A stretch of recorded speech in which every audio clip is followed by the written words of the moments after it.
Méditation du 17 février. Mon refuge et ma forteresse. Je dis à l'Éternel, mon refuge et ma forteresse, mon Dieu en qui je me confie. Psaume 91, verset 2. Le psaume 91 est un des chapitres les plus connus de toute la Bible. Cela ne devrait pas nous surprendre, car il s'agit d'un des thèmes dont nous avons le plus besoin, la sûreté et la sécurité. Au verset 2, nous sommes invités à dire au Seigneur, tu es mon refuge et ma forteresse, mon Dieu en qui je me confie. Et que se passe-t-il une fois que nous nous réfugions sous la protection divine? Voici ce que dit ce psaume. Lui seul peut te délivrer. Cela ne signifie pas que tu n'auras pas de problème, mais que quand tu seras pris dans les dettes, les peurs et les tentations, Dieu pourra te délivrer. Tu tomberas peut-être demain, mais il viendra à ton secours et sera prêt à se battre pour te sauver, toi et ta famille. Des pièges cachés et des fléaux mortels. Le psalmiste utilise la métaphore des pièges posés par les chasseurs de son époque. Mais piège peut aussi se référer à un état émotionnel. Tu peux être pris dans un état de peur incontrôlable, de terreur, de panique à cause de quelque chose d'inattendu qui te prend au dépourvu. Les fléaux mortels peuvent être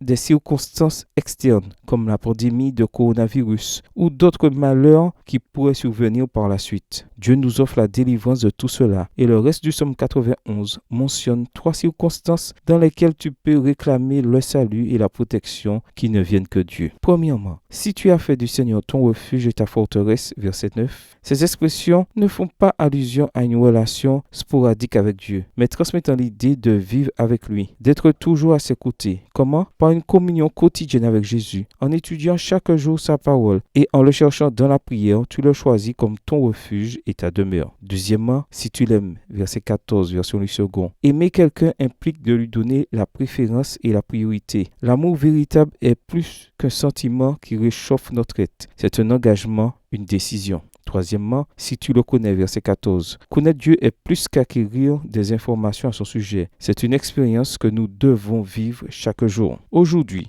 Dieu t'invite à te réfugier en lui, à marcher avec lui chaque jour. C'est la meilleure police d'assurance à laquelle nous pouvons souscrire aujourd'hui. Fais-en ton espoir et ta forteresse. Place en lui toute ta confiance. Bonne journée à toi et que le Seigneur te bénisse.